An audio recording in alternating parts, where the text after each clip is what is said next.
Hello, and welcome to the Conscious Communion podcast, where we traverse through the inner dwellings of the human experience through conversation. I'm your host, Danae. Join me as we explore the interconnection of creativity and community. Erin Robinson is a somatic breathwork practitioner, mindfulness facilitator, and the host of Opening Presence, a podcast created to aid those in their path of self-realization. Over the last 4 years, Erin has dedicated himself to creating spaces for healing, personal growth, and accountability through mindfulness workshops and public conversations for corporations, nonprofits, schools, and communities. Erin has created a modern framework for beginners to apply meditation and mindfulness practices, making it accessible for all people wherever they're at. I found Erin's work through the incredible connective world of social media, and I am so stoked to have him here to talk about his work and how he's arrived to the here and now. Welcome, Erin. Thank you so much for having me, Danae. I couldn't have written that better myself. You did write it. I tweaked it a little bit. Yeah, thanks for having me. Thank you. Thank you so much. I'm super, super honored to have you here, and I love the work that you're doing, obviously. So there's so many sweet iterations of the work that I'm doing and you're setting the tone for doing it in such a nuanced way. So I would love to hear a little bit about how this began for you. There's generally a crunchy moment in time that kind of gets us to this point of us wanting to share our work in a beautiful way. So can you share a little bit about how it started for you? Of course. Yeah. I think it starts like when I was young, like having like this sense of truth, but then not really having like a direct stage to kind of allow it to exist in the world. Like I've always been an artist. I've always been a deep thinker. I've always been empathetic and could read through the lines of people, situations, and just kind of connecting with spirit on that level, but very, I guess, like confined by the communities that I grew up with in San Diego, California, and not having any sort of like support as far as validating what I knew to be true within. And most of my life was just like not finding like a place for my ideas to land and for them to be seen and heard and witnessed. So I kind of, my whole like adolescence was just like doing what everybody else did and saying the things that everybody else did, and kind of just fitting a role, playing a role for other people to feel comfortable. And that's like my program. So I think just in these last few years, it's been just an explosion of creativity, because it's like, oh, I've been confined for so long, self-confined for so long, and keeping myself small. But the aha transformational moment, the crackly part for me was losing my mother in 2017. And the reflection time afterwards was just like, oh, like, how did this happen? Like, it happened because my mom was very dedicated her life and her energy towards serving others and not into herself. And I found a lot of those same qualities in me. It was like, oh, I'm doing so much for other people and I am giving myself the scraps. And I'm like, oh no, like I see where that gets you. And it was a very visceral one-to-one thing of seeing all of the programs that I had inherited. And I'm grateful like for the lessons, but now it's like I have life and opportunity on my hand to rewrite this narrative that has been passed down from generations in my own family. So I'm like, oh, like I gotta reinvest. I gotta go all in on me, and then everyone else gets my overflow. Like y'all get everything else that I don't consume of my own creative life force energy and my own vision. So flipping that was that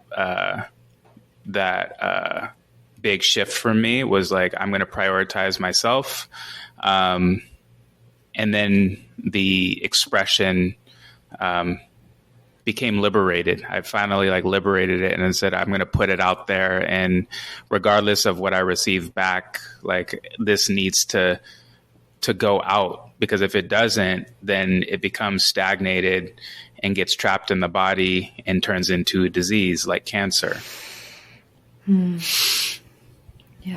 Thank you for your vulnerability, and thank you for sharing that intimate piece of your life. I think especially now, especially with all of the information that we have, knowing that stress-induced programs can create these manifestations of illness in our body.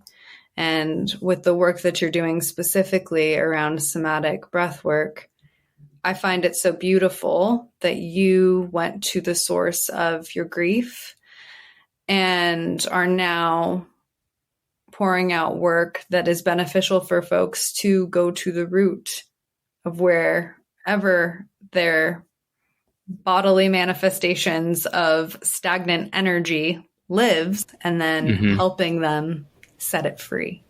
Yeah. Yeah. It takes time to get to that place, though. It's like the little steps, of starting a meditation practice, of just being honest with how we've been operating in this life. And I have plenty of shit that I still need to boxes that I need to check and things that I've been pushing off. Actually, did one thing today that I was like, oh my gosh, I actually did it. But just knowing when is that point that we commit to ourselves and we're like, you know what, I'm 100% on team me. I know I have these things that keep coming up, and these are my contents of learning and my levers of growth, and I accept them all. And some of them I'm like, oh, we're moving right now. And then other ones I'm just stuck in bumper to bumper traffic, and it's self-inflicted. But knowing that I'm on my side, and no matter what, there's always forgiveness and non-judgment towards self. That's the starting point to then start investing into ourselves. And it either looks like starting a meditation practice or developing consistency in other wellness practices. But there's that switch that I feel like a lot of us come to. A lot of us it's easier just to kind of sit back and then just be a robot and be at the job that you hate, and still eat Chick-fil-A really, really late. And I still do all those things too. But there's the awareness of it, of knowing that I got to walk back through that door of being mindful of these habits and changing these behaviors, and the consistency over time allows that awareness to blossom, that upgrade. And you're like, I didn't know that this could happen. And once you have one of those, that first experience of invest almost blindly, and then a new awareness blossoms from within you, and you're like, wait, this thing actually works? This stuff works? That alone has inspired the constant recommitment to the practices that I participate in, and then being curious to expand into more practices. It's oh, this is real. Spirituality is fucking real. It's real. Totally. And I'm curious, is that something that was a part of your paradigm or program before, or is it something that you found along the way through meditation? Where did it begin? Where did these practices start for you? Yeah.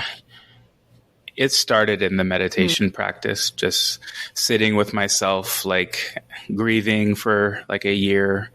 Obviously, I'm still grieving, grieving, it doesn't stop, but just that first wave, and then just allowing the smoke to clear and be all right, life isn't what I'm not having fun. I'm not enjoying things. I need to do something now.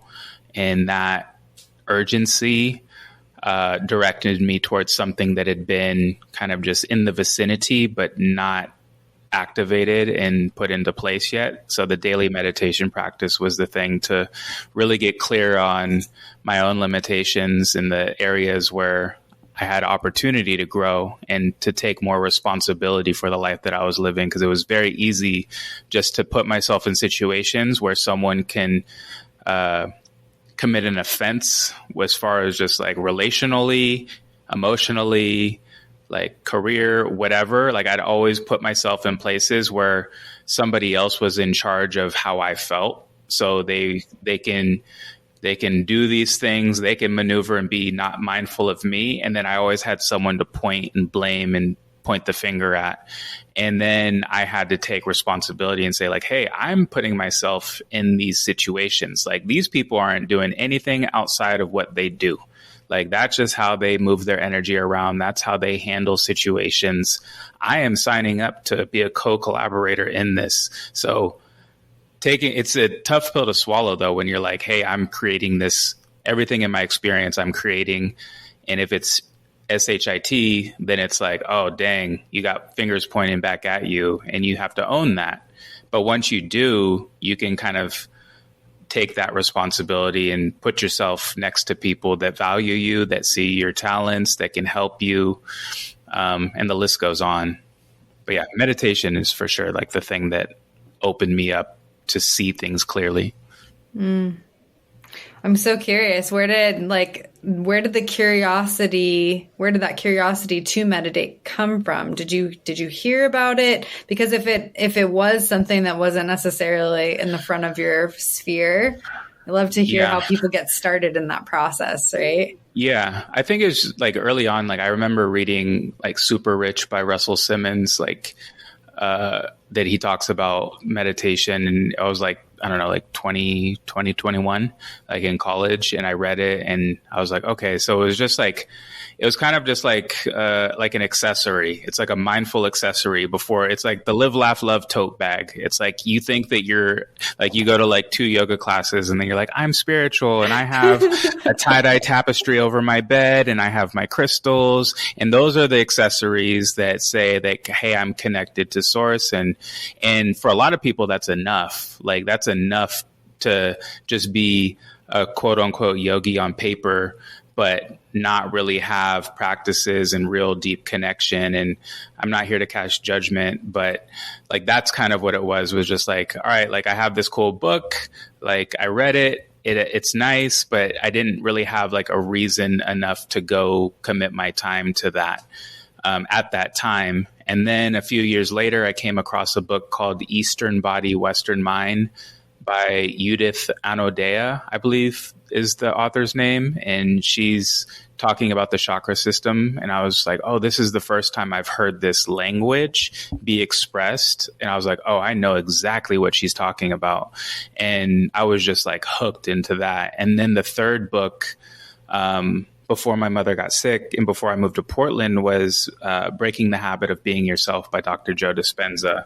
And that was like very similar to the last one. I was like, oh, like you can change who you are and your thoughts on like a biochemistry level just from thinking different thoughts. And there's a process, there's a science, and linking the science and the spirituality is where the rubber meets the road for me. I'm all about like practicality, like what can I do? What is verifiable? Like there are times where I blast off and it's just like very non-physical. And it's like, did that magic really just happen? And I can speak in that language too, but I'm also like, all right, let's take the slow route and let's do like do the actual work to then get those results rather than just wait for this aha, like enlightenment to just drop from the sky. I'm like, I'll be waiting forever if that's the case.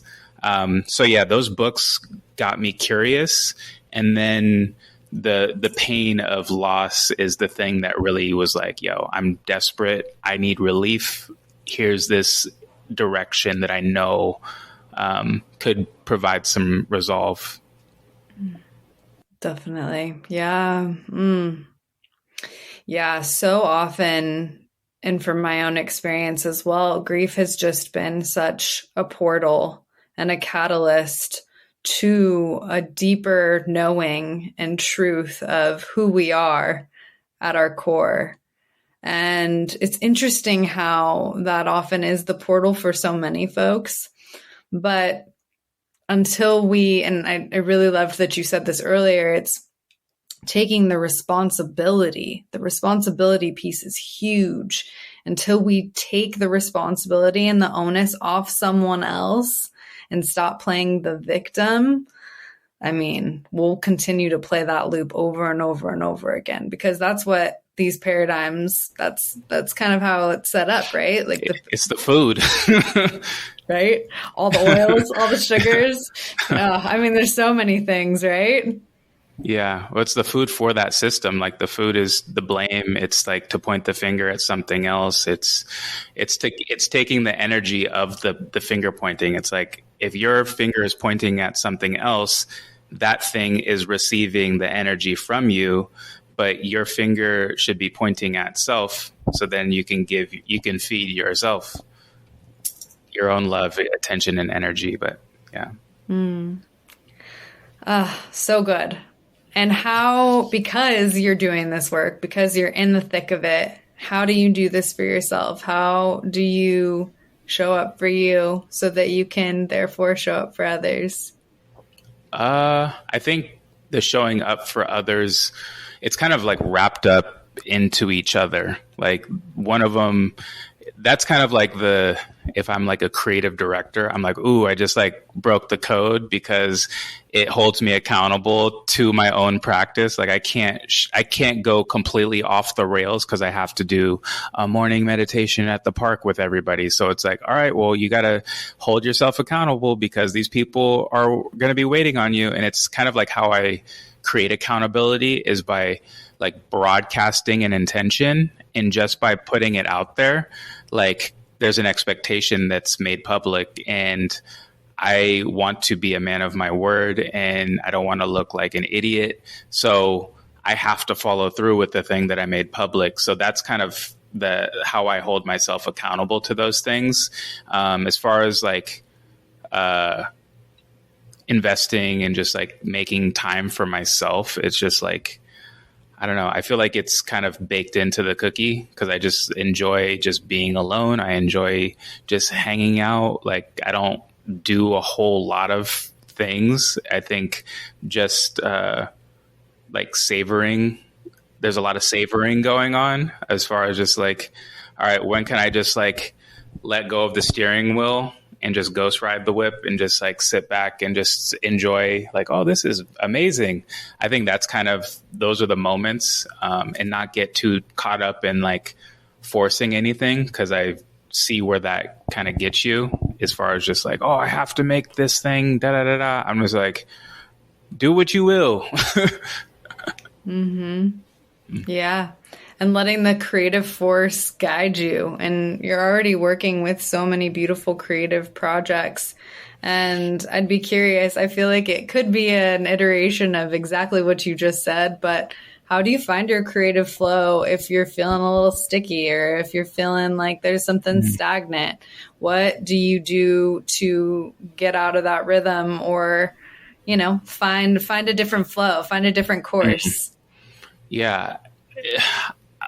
I don't do anything. I'm just like, let me be with the thing, because it's like I can't effectively create something. I think that's like, gone are the days where it's like, oh, like I wish I could create something, and there's all these excuses, and then it's just like, I'm like, oh, I don't need to prove myself. Like I already know that I can create anything that I want to create. So whenever I'm not feeling it, or it's just like I'm not feeling good, it's like I need my attention. I need this creative energy to be consolidated and localized with myself until that wave crashes. I know that it's going to be done at a certain point. So let me be present with the bad feelings or the anxiety or whatever that is for the amount of time. Like I'm sure you probably felt this last full moon, like so intense. And I'm not even that guy. I'm not even like, oh, the new moon, the full moon, blah, blah, blah. Like, I don't even think about that shit. But I'm just becoming more and more aware of these lunar cycles and just the energy. I'm getting very, very sensitive to the energy of people and like places. And when this energy came up, like a bunch of shit came up. Like, I was like, oh God, I'm like fighting the demons. I'm like, what is going on here? And I was like, I'm not thinking in that moment, like, hey, I'm going to go do a photo shoot with friends and like, I'm not even thinking about that stuff. I'm like, oh, I want to stay home where I know it's safe. I want to make sure that like my incense are going 24/7. Like my energy does not feel good. I express that I feel like I'm like in a blender and then frozen solid energetically. So my energy is like all over the place, and then it's stuck. And then I'm like, yo, like this doesn't feel good at all. And it literally, that energy was like from 4 days before the full moon to like 5 days after was just like not it. And the last thing I'm going to do is force myself to create something or to be productive with anything. And then like a couple of days ago, it just like ended very abruptly, this feeling of confusion and just lack of energy. And then I'm like, okay, I'm back. Let's get back to creating things and being myself. But just knowing that like, I don't need to prove it to anybody as far as like my abilities. Yeah. Not needing to prove it to anyone. That is such a powerful piece. I think in our society, especially, we like, even with social media, I can find social media really exhausting. So there's times where I'm just like, I just am not going to do this right now. I just need to kind of take a break from it. And I think coming back to the return of ourselves, just like you've said so many times in this conversation, and really sitting with what's here for us in the here and now is the opportunity. That's where we get so much of our own understanding of just the human existence and what we're here to do and just experience, essentially. And it's so good because if we take ourselves out of the crunchy, sticky moments, then we miss the moments where we can sometimes learn the most, right? I would argue to say to learn the most always, but for sure. It just sucks though. It just sucks. I'm like there's so many things that I'd rather experience than like these reoccurring things. But it's like, if we completely disconnect from it, like being in that space and just like it stays there. Like it stays there, and we're going to pick it up at that same spot. Like we didn't change chapters. We just creased the page and we'll be right at that spot again. And it's like, all right, like you can do that. But then it's like, I don't know, 10 years later and you're still dealing with the same shit. It's like, yo, like, what are you here to do? Like, so that's where I think it's just taking that intentional slow path, just knowing, like I'd say like intentionally in the slow lane, because it's like, all right, like I said before, there's plenty of stuff for me that's been a long journey just to approach it. But it's like, hey, we're going that direction. We're going to go through it. We're going to make it out the other side whenever that time comes. Yes, definitely. I love the idea of the slow lane. That's, for me, so counterintuitive to what I was raised with. And I've really been leaning into that this season. And it feels wrong. Like in my body, I have to remind myself, you're safe. And I know so much of the work that you do with somatic breathwork is that it's the remembrance and the return to the body and to the somatic practices that we all desperately could learn so much from. So I would love for you to just share a little bit about your journey with somatic breathwork, how it began, and just whatever feels relevant for you with that experience. Yeah, my journey with somatic breathwork began at a point where I guess I don't want to say I was bored, but it was very much like meditation's great. I love it. I think it should be like everyone should do it. That's kind of like the foundation of opening presence is like, all right, like what is our practice? How do we show up in our practice on the daily in the slow lane intentionally? But I feel like as of now, it's like there's a lot of stuff that's in the way before one can sit down in a daily practice. Like there's a lot of things emotionally, energetically, physically that when you sit down, it's like overactive. It's like, yo, there's a lot of stuff going down for normal people. Just pick them off the street, like walking in New York and be like, hey, go sit down and do a meditation practice for real. It's like they have a lot of stuff that is going on inside and it's swirling. And the idea after my first session with my friend Ryan Williams, amazing human being who you should interview, he guided me in my first session. He actually told me he was going out to Austin to get trained for it. And he came over to my apartment at the time and we did a session in my living room and I completely like transported to another dimension, just like single pointed consciousness, like very psychedelic experience. And I was just like, what the hell just went down? Like I've done some psychedelics and I don't compare it to any of the other ones, but I hold it with the same reverence of what is possible. In subsequent sessions, like were nothing like that first one. Like I've had very like physical somatic sessions of like, oh, I'm very aware of this pain that is in my body. And then anger arises and sadness arises and images of ancestors arise. Like there's the whole gamut is all tied in the body. And what inspired me after like letting go of a lot of this armor that I've compiled over the years, these protective measures that I've inherited and for good reason.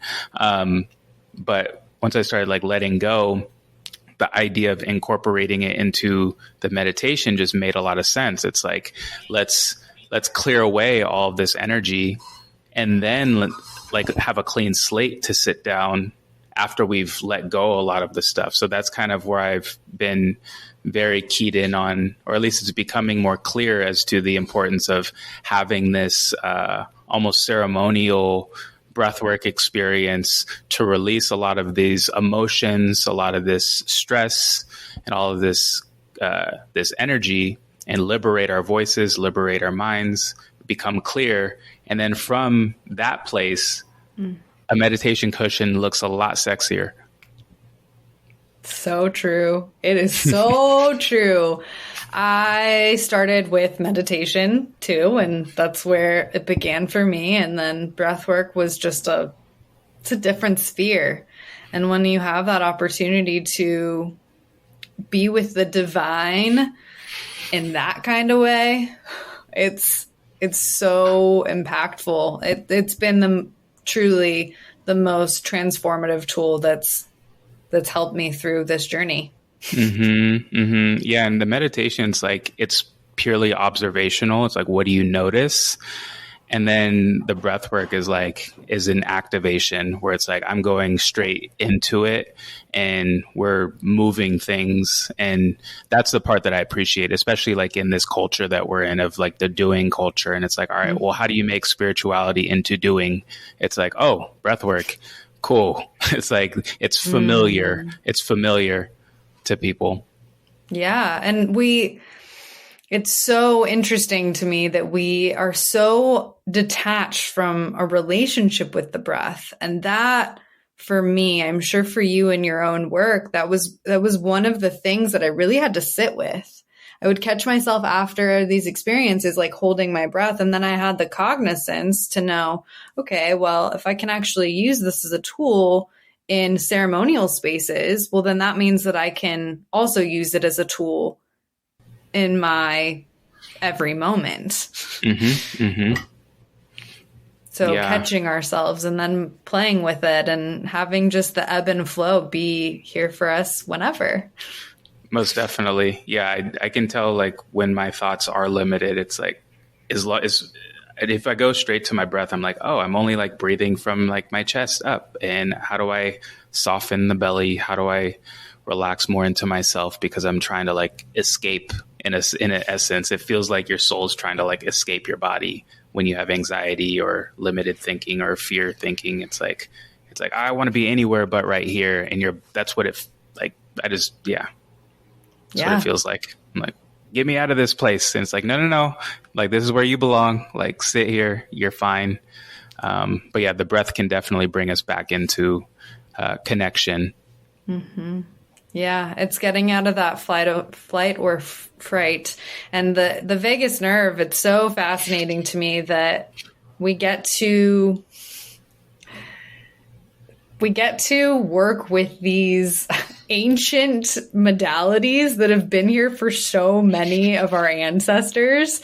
And we're just getting to experience them now for such an incredible time. Like we all could benefit from these spiritual interactions. And I know that so much of the work that you do creatively and spiritually has now blended into this beautiful sphere of everything that you're putting out in the world. So what did that process look like for you to blend it all? I know that it all belongs and it's all together, but I always love to hear the experience and the story for the person because it's so unique to you. Yeah, I think over the last number of years, I was kind of like obsessed with this idea of like multi-creative as like a concept of like, oh, I can do everything, which the clarity has come that it's kind of just like a disorganized, like seeking validation. But honestly, like it's almost like a survival tactic too. Is just like in some areas, like that would be my income. I look back and I'm like, oh shit, like I haven't had like a boss in over 5 years. And it wasn't like an intentional thing, but it was like, hey, like I'm going to shoot photos over here, or I'm going to like drive Uber for X amount of years, like, and piece it all together and just hustle from sideline to sideline with no end in sight.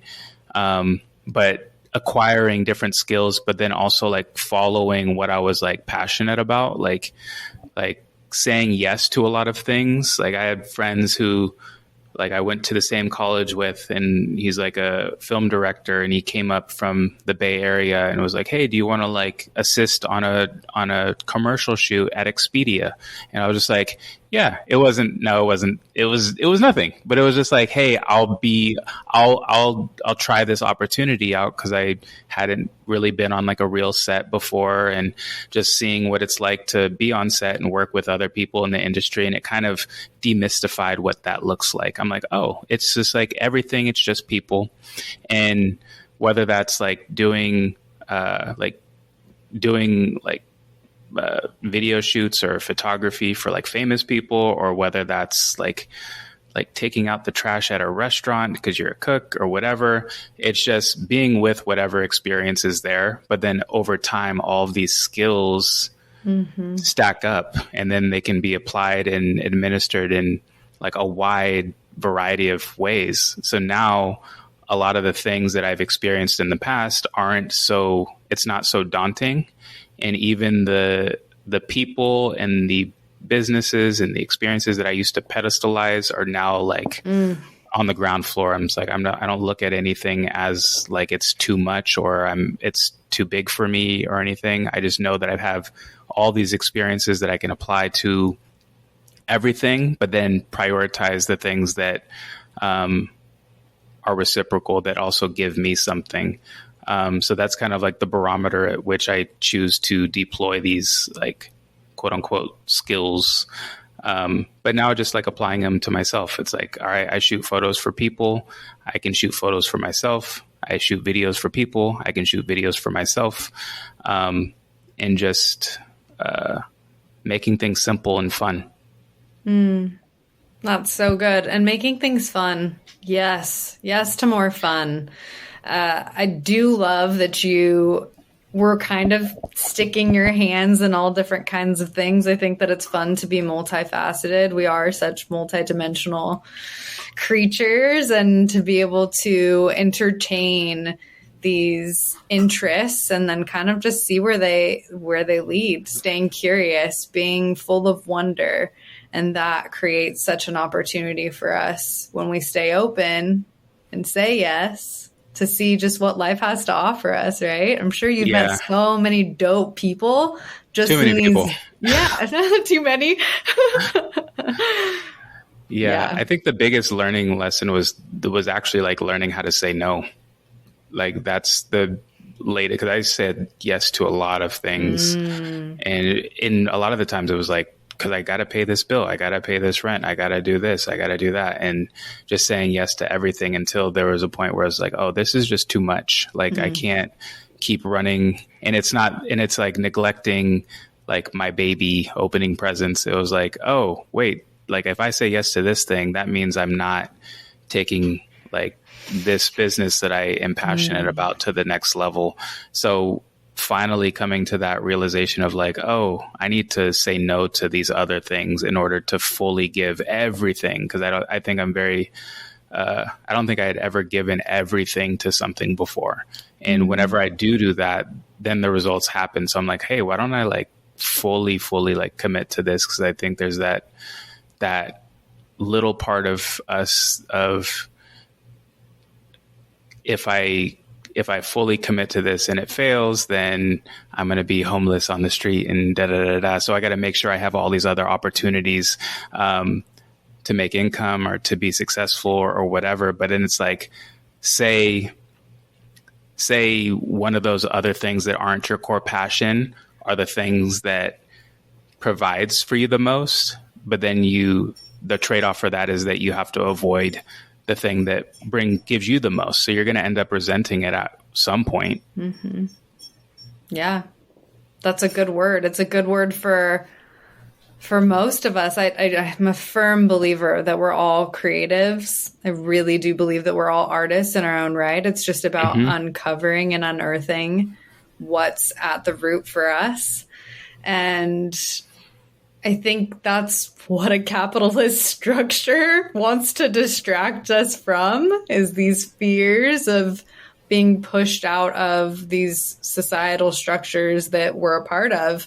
But when you take the risk, you brought this up before we jumped on and hit record, and I just find it so beautiful that it's just taking the next step and just seeing where it guides you.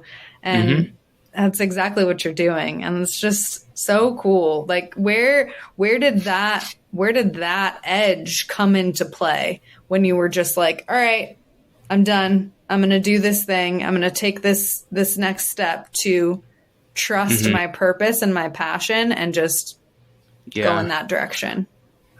I think it's, like I said before, it's pretty gradual, but I think trusting the feeling, like the feeling of ease, and it's like the swiftest stroke, like comes with like not a lot of pressure, like the most efficient, I guess, execution of something. Like the things that I feel like have the most impact were things that were in the moment where I was present and that I wasn't thinking of 2 to 10 different things at the same time. I was just with whatever it was. And then it's just sharing that thing that was aligned in that moment without any strategy behind it. It was just like, oh, this is pure. Let's release it into the world and not have an expectation for it. But I think that's kind of just like the way that I want to live, as far as just being full of ease and not strong arming and forcing things.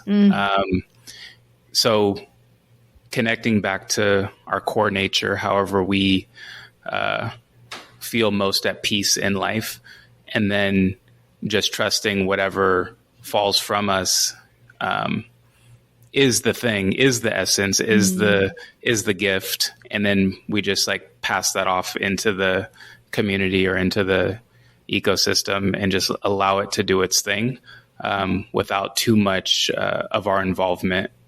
I felt that so deeply in my heart center. So that's when you know it's true. I could absolutely feel that. Thank you. Thank you for choosing to step in your authentic nature and choosing to make that conscious decision to choose your responsibility to be this iteration of yourself, because I believe that we're all mirrors for one another. And when someone steps into their truth and someone steps into their authentic nature, I believe that it permissions others to do the same for themselves, or at least invites them into being curious. And so thank you.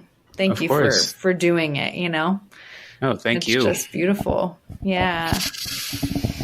It's so good. I think I want to share this, but I shared this with you before, and I think that it's cool for people to hear, just moments of vulnerability. And I had a moment of insecurity earlier just talking with you today. And I think that it's a cool thing to talk about because we need more vulnerability. So in my breathwork session this morning, I was feeling really anxious and talking to you because you are doing the things that I envision myself doing. You are doing the breath work. You are doing the creative intentions. You are setting the tone for being a guide and a safe space for others and community. And I know that it's been a process to get here, but I just want to say that I'm so grateful for the space that you've made me feel so comfortable and safe, because we get to break these paradigms of comparison and you're creating a really safe space for me to just be. And the ease part is really felt. So yeah, no, thank you. And you're doing the same exact thing for me. Like this doesn't just like exist like in isolation. It's like I need places to land as well, because a lot of spaces that I encounter, or like there's not someone to hold me. So you're providing that for me as well. So I appreciate you for that. And you're doing the damn thing. It's like saying yes is like the access point to all of it. It's just like, all right, say yes today. All right, tomorrow it's a little bit harder, but I'm still going to say yes. And it's just that over and over again. And it's like, it evolves and it changes, and some things drop off, some things pick back up. But yeah, you're doing a wonderful job. Thank you so much. Thank you for the encouragement, and just again for being a beautiful model of also just being a man of color and just doing this work. This is so needed. And I'm curious if you would share just a little bit of what that's looked like for you, because you get to change the script, and you are changing the script. And to be a model for young men, older men at any age or stage, or any person, it doesn't need to be a male-bodied individual, but you get to represent this beautiful network of choosing the thing, doing the thing. And what is that felt like to do that so boldly and bravely? Yeah, it's still so new, because even just this last week, like hosting like a breathwork ceremony, and like the people who decide to come to show up and whatnot. But for a lot of people, it's their first time ever sitting in any sort of sacred circle. Like it's literally just, it's not a cultural thing that we're used to in the West. Like it's not a thing at all. So recognizing that it's like, oh, damn, like people aren't used to this. And this could be somebody's very first time ever sharing something that's been on their heart or that's been on their mind. So I think I'm just have to kind of put myself in check a lot, because there's a part of me that wants to like usher people's spiritual growth and maturation. And I'm like, oh, I could see it. Because I just did it like a couple years ago. And if I could do it, you could do it. And it doesn't work like that. And I got to like pull back a little bit and just be like, oh, everyone's got their own pace and I can't want it more than them. And for me, it's just, as long as I continue to show up, then I'm doing my job. Like I open the door and I like stick my head out. I'm like, hey, this way. And I can like offer for them to walk through, but they have to walk through. So I'm like a Walmart greeter at this point, where I'm just like, hey, how's it going? Like, come on in. Like, we have all the things, like everything you need. It's on aisle 15. Like, that's basically, because then I don't have to like personalize every single thing. And it's like, if I have a friend that comes in and like, especially like with Black men, like my demo, like my friends that I've done sessions with, like just the way that just the way that they communicate their experience.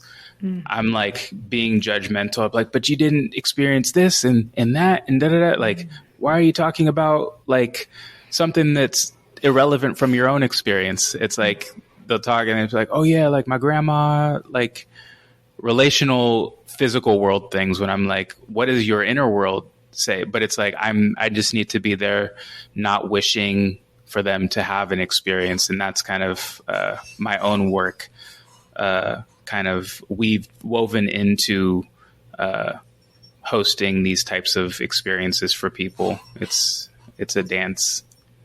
Definitely. And nuanced territory, because you are choosing to do this work and it's new. And because of who you are in the world, and you're a Black man and you're getting to do this work and open the door for folks, it attracts so many people to you. And that's incredible. What an incredible opportunity. But again, I totally understand that piece with it's like keeping the ego in check. I did breath work with my dad, and he like just he couldn't get into it.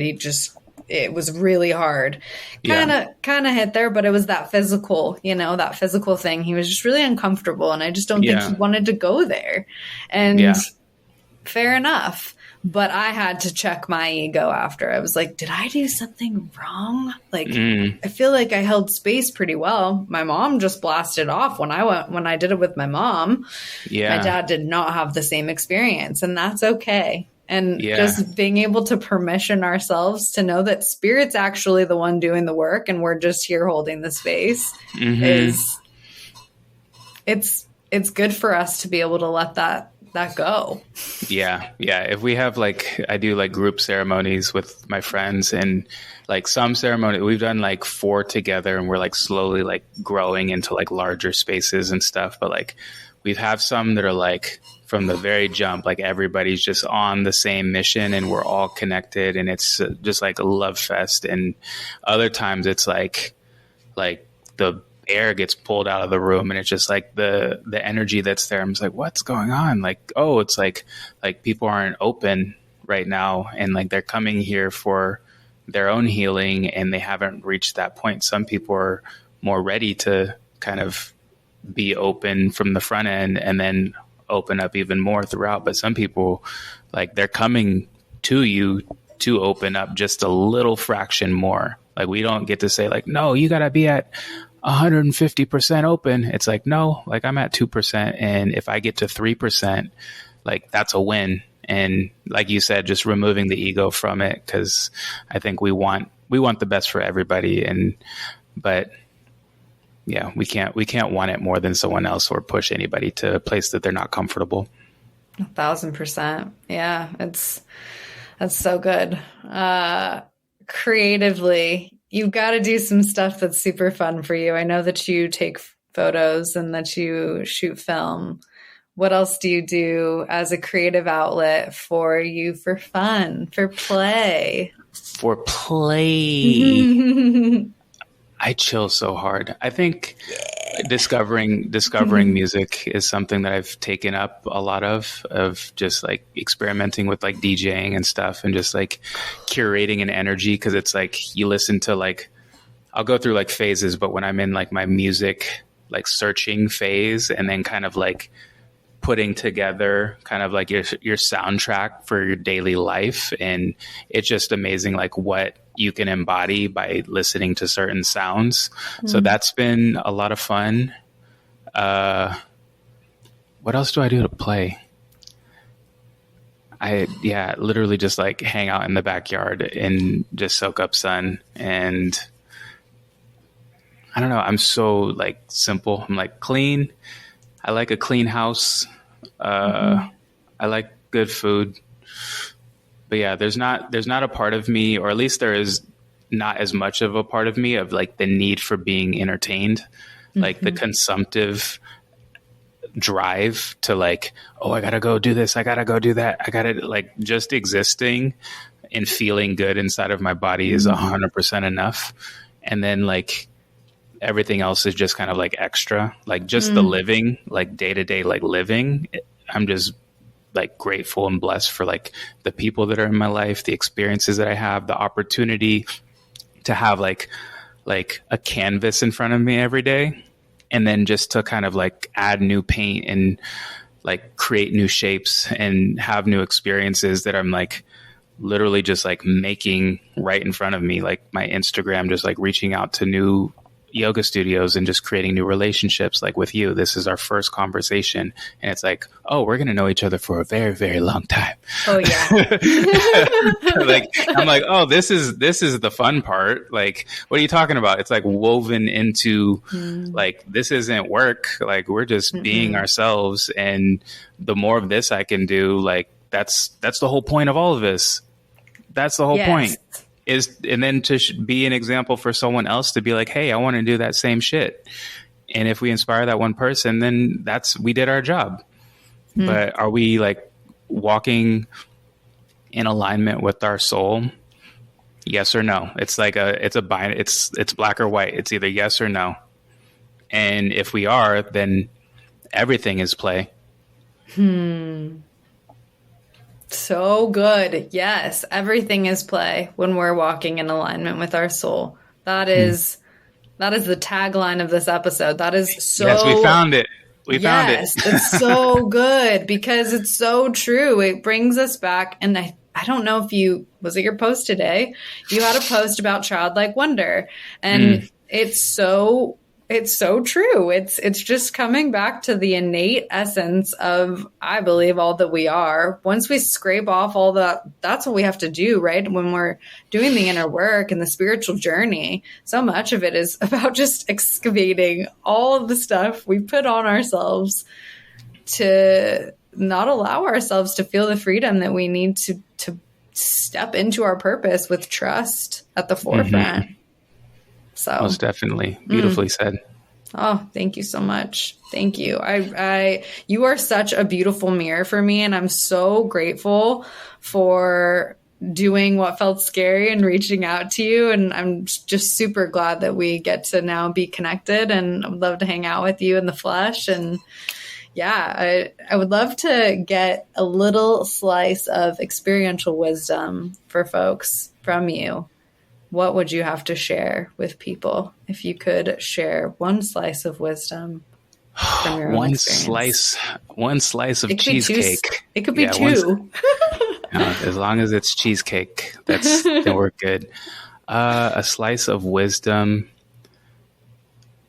I would say that you're right. You're right. Whatever you think, you are 100% right. And it's been a long journey to like convince. You almost have to like deprogram yourself. But whatever you do say, like, you're right. And it gets easier over time believing in yourself. Mm-hmm. I like that. It does get easier over time believing in yourself. And thank you. Thank you for the way you show up in the world. I really can't say it enough. I know that it's not easy all the time, but you're doing it. And I'm here to cheer you on every step of the way. I really believe in the work that you're doing, and I see you clearly. It feels like very clearly. So thank you again. And I would love if you could just share where folks can find you, how they can work with you, give them the deets. You can find me on Instagram at opening.presence. And then my personal channel is at Aaron Robinson. From those places, you can sign up for somatic breathwork ceremonies either in person or online. Always got plenty of things coming, as well as a link to my podcast, Opening Presents with Aaron Robinson. Website coming soon. All of those things, the full build out is coming soon. But yeah, thank you so much. You're a natural at being a host of a podcast. Like this is probably like the best podcast experience I've had as a guest, for sure. Oh, thank you so much, Aaron. I mean, it definitely made it easy that your experience. So it was like the flow was it was gravy. It was nice. It was fun to It can be heavy lifting. It's just like, sometimes it's just like when you get like the one word answers and you're just like, elaborate, please. Can you further extend, please? Yes. So good. Well, thank you so much again. I'm sending you so much love and so much gratitude. Thank you. And I hope you have a beautiful rest of your day. You too. Thank you. Thank you. Bye. Hey there. It's Danae again. Just wanted to say thank you for sharing your time and energy with me. If this podcast resonates, please like, subscribe, follow, and share if you're willing. Reviews help too. So if you're feeling the vibe, please leave a review where you can. Sending all the love. Peace.